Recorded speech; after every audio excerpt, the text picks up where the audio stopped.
This is a Reforge reaction, and in this video I'm going to be reacting to a video called Cyberpunk 2077 Was Always Good by Frankly Gaming. Always remember to check out the video linked below and support the channel and the videos that we react to. If you like this reaction, be sure to check out my other channels, especially my live streaming channel, Reforge Gaming, and subscribe here, hit the bell button and the like button. Let's jump right into it. Ever since the release of patch 1.6, I've seen so much more love for Cyberpunk 2077. And it's a great feeling, especially for someone that's been so moved by this game. The characters, the moments, and most importantly, the message. Okay, so I already like the video. I already like the video. I love the setting. I love the time he's put into this. And I actually have seen a lot of people responding very positively to Cyberpunk. I've been told that, it's really turned around. I recently really took up for the game and said that, if they decide to charge for the expansion when it finally comes out, Phantom Liberty, I think they have a right to do that. I actually think there's going to be a 1.7, 1.8, 1.9, and then Phantom Liberty will drop with 2.0, just really signify the turning point of the game, and 1.7 to 1.9 and 2.0 and all those, they will be next gen only. So already digging the vibe of this video to maybe give this game a shot, like, hey, it's really turned the corner. I, for one, still do not really like the game that much, though. Anytime I've tried to play it, I have found it to be pretty dull and boring and not that great. So I'm going to see if this guy can win me over. It seems like people finally are starting to love this game for all that it is, instead of hating it for all that it isn't.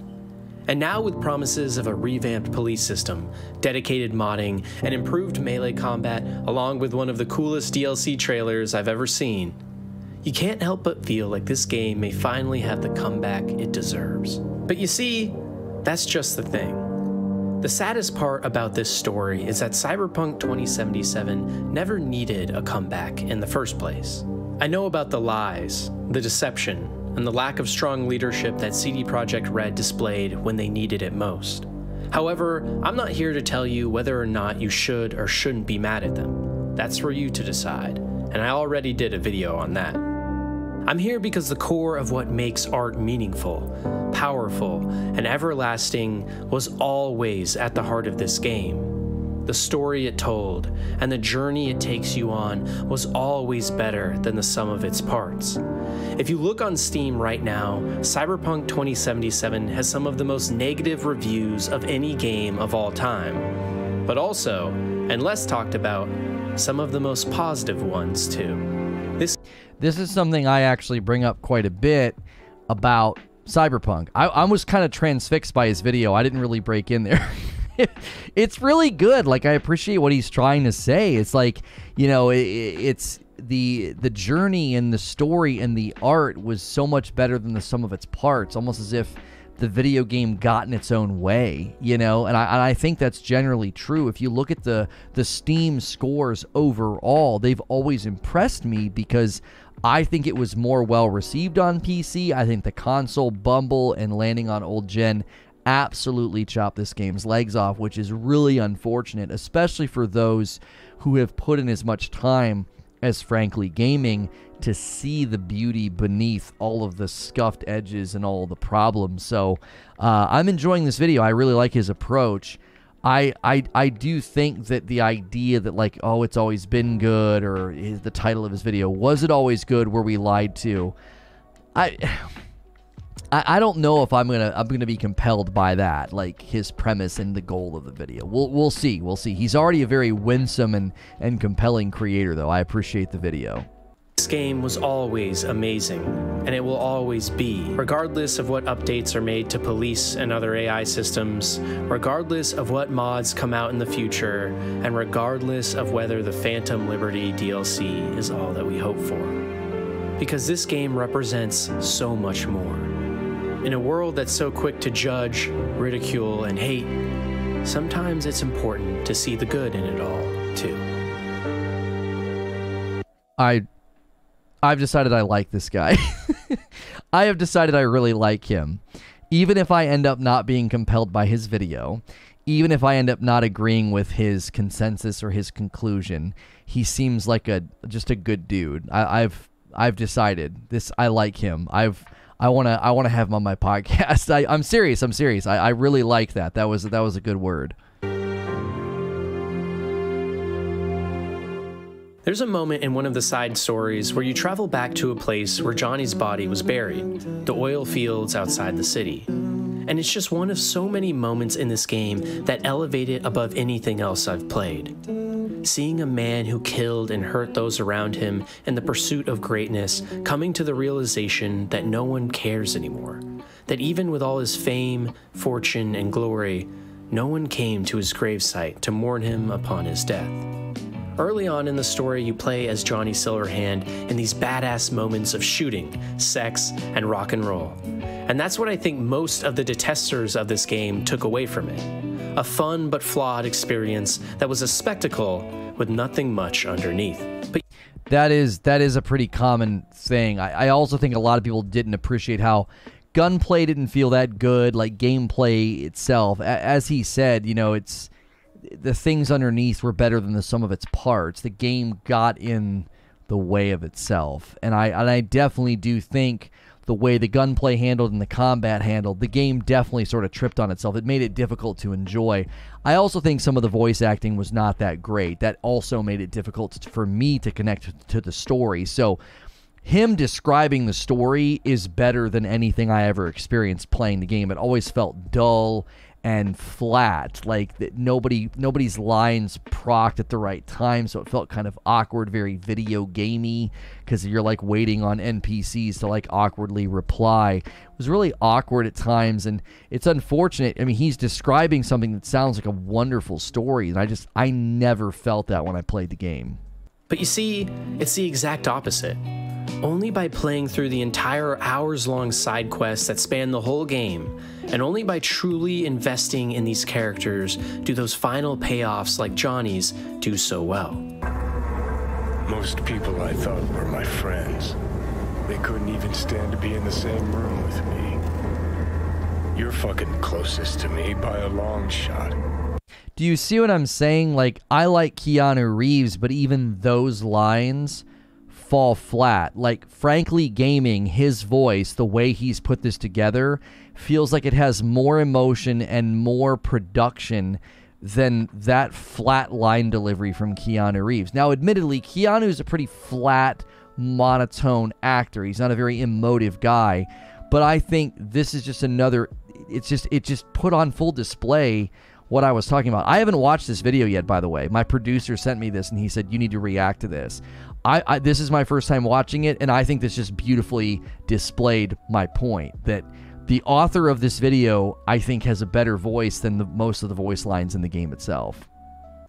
There, 24/7. It seems like everyone online likes to talk about how Red Dead Redemption 2 has better AI, how Grand Theft Auto has better police chases, how other games have better combat or deeper RPG systems. The soul of Cyberpunk was never that, though. It was a journey into our souls, asking us some of the most important questions we'll ever face in our life. Not those standard ethereal ones about the meaning of life, religion, and our place in the universe, but the ones that really matter. Why do we want the money, the fame, the admiration? And why aren't we more focused on the things that actually matter? Well, see, and I love that he's getting that from this. That's kind of a bad frame.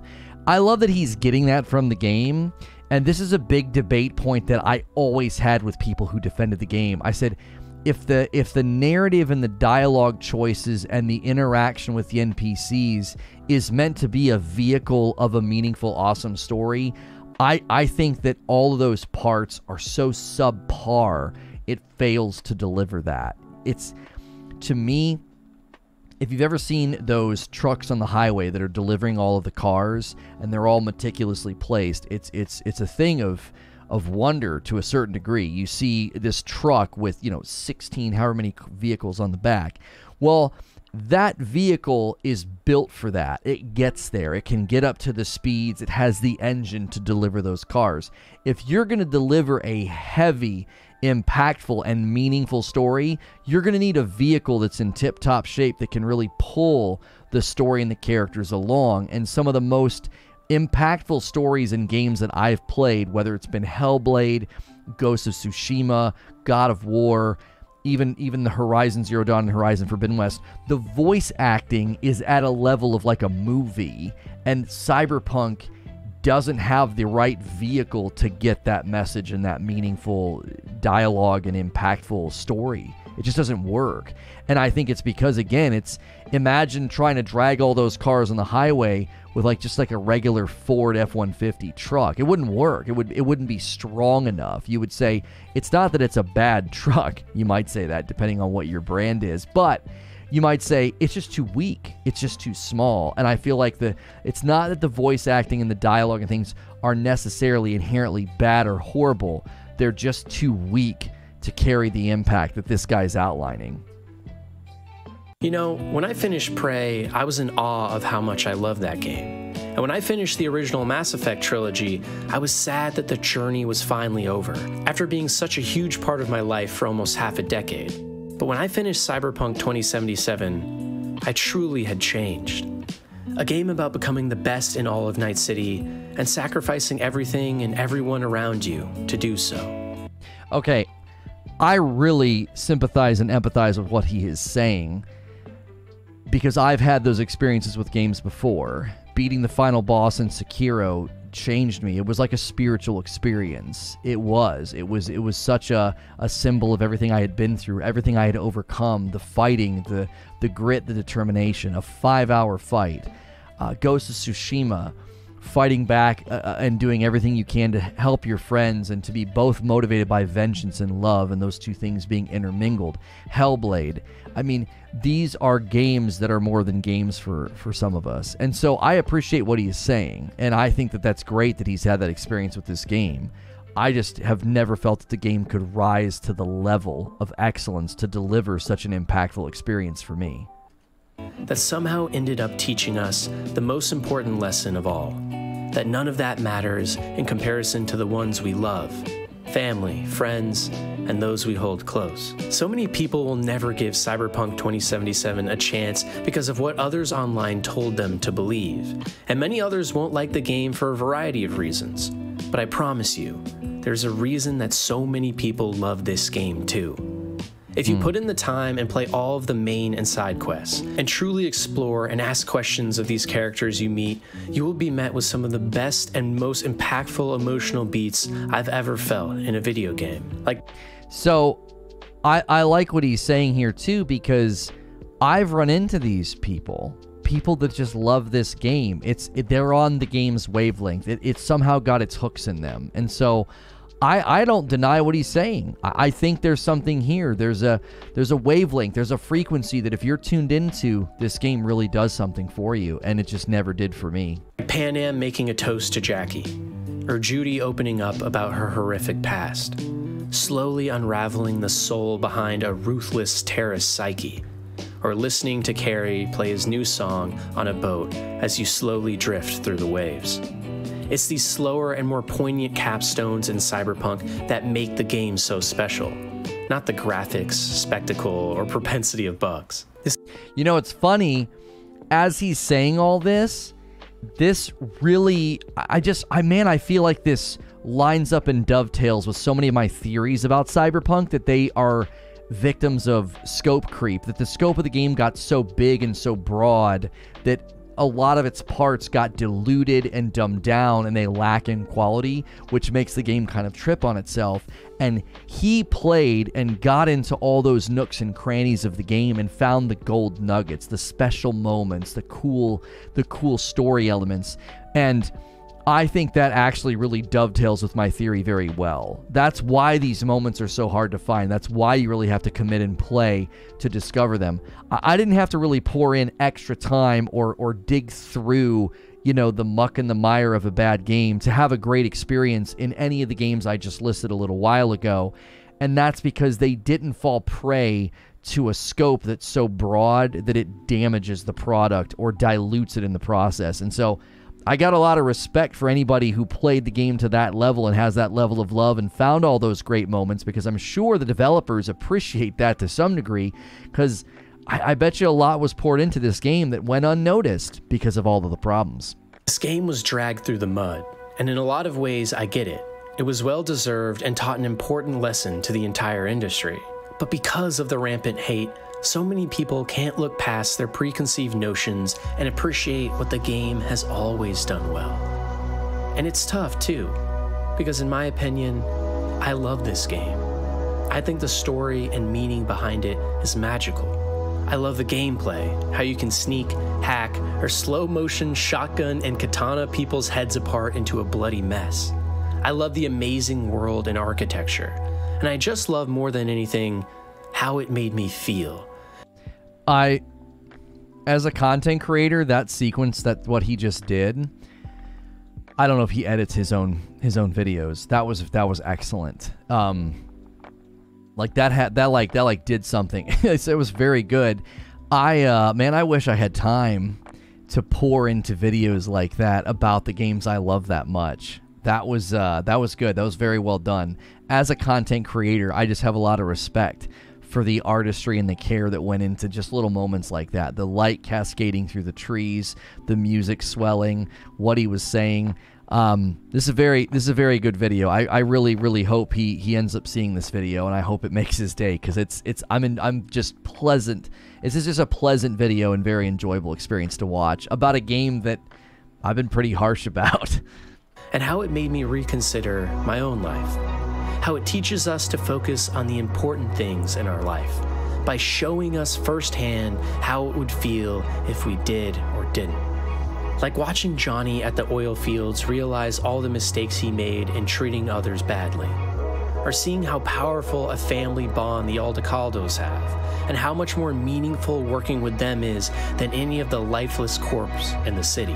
When people think of Cyberpunk, they think of the bugs, lies, deception, and a game that promised so much, yet fulfilled so little. But when I think of Cyberpunk, I think too of the lies, of the broken promises, but even more, I think about how I originally went into this game excited to play a next-gen sci-fi experience that would just be a lot of fun. But I came out on the other end genuinely affected by these characters, their stories, watching Judy cry about losing everyone she loved, watching Johnny become a man of character after finally finding his first real friend, V. And I realized that this game is so much more than the sum of its parts. If all you want to do is play a fun RPG or shooter, there's other games out there that focus more on this and are better. If you're expecting a GTA clone, wait for the next installment in the series instead. But if you want something more meaningful, more powerful, and more everlasting than any of that bullshit, ignore the hate you've seen for this game. Because I truly believe Cyberpunk perfectly tells the most important story and lesson we can all learn. You know, man, just what a great video. What a cool passion that he has for this game. I hope he's very successful. I hope he makes a lot more videos. I hope his channel grows, and the video at the time of watching it has 41,000 views. He only has 16,000 subscribers. That's a big achievement. That's really good when you can outpace your own channel size to that degree. Man, I would love to see him make a video like this about some of the games that I love so much. That'd be cool. I think he should do this. This is my charge to him. I think Frankly Gaming should be making these sort of love letters to games. I think that's his calling as a content creator. This is so excellent. There's an ending to this game that most people haven't seen, where V can decide rather than to storm the gates of Arasaka with friends, family, or alone, rather, V can decide to end it all right there. And if you choose this ending, the game doesn't back down. It ends, just like it says, right there, without any epilogue to be seen whatsoever. But what you do get is those little video messages at the end. And one by one, piece by piece, each and every character who you have grown to love, or who has grown to love you, cries, screams, and detests you in a passionate rage. Seeing the true emotional costs that we can have on others, seeing how important you are to everyone around you, and realizing that none of those cool missions about making money and becoming famous ever fucking mattered in the end. he's really reminding me of a wonderful, wonderful movie that I watched with my wife, and it's called Everything Everywhere All at Once. And if this video did something for you, if this little speech he just went on right here when the credits were rolling, if you felt something, then you need to watch that movie. That's all I'm gonna say. That movie is special, and it was just a wonderful experience. He really reminded me of that movie just now. Yeah. Because in the end, all you have in every ending of Cyberpunk is the people you held closest. It was never about the police chases or the bumbling AI. It was never about having the best graphics of all time or how alive the city actually felt. These are things that are perfectly fine to be mad about.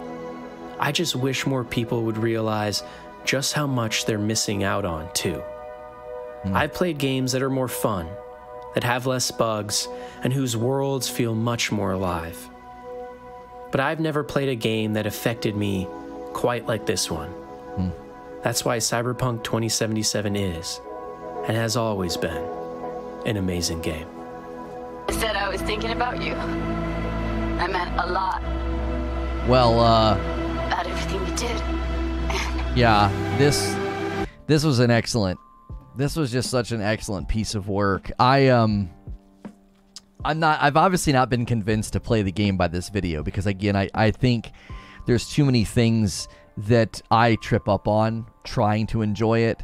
But man, I love a video like that. I love hearing someone have that experience because I've had that experience with games, and I know sometimes when I'm sort of raving about the beauty of Hellblade and why I think it's probably one of the greatest games ever made. It's almost a perfect just work of art, as like gaming as art.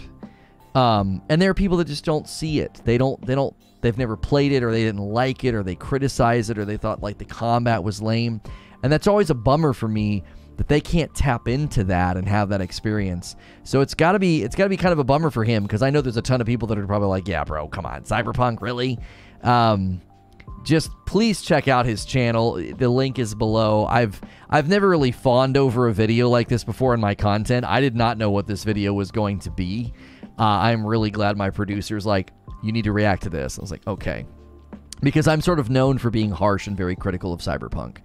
And I pulled for it recently, and I hope the expansion's amazing. I hope they are able to deliver something that can make someone like Frankly Gaming have that sense of satisfaction and mirth and just enjoyment of a game that oftentimes I do think gets missed in the negative firefights on the internet about bad game, crap game, dead game, whatever. So if you like this Reforge reaction, check out all of our other channels, especially Reforge Gaming, where I stream live. Thank you so much for watching this Reforge reaction. I'll see you in the next one.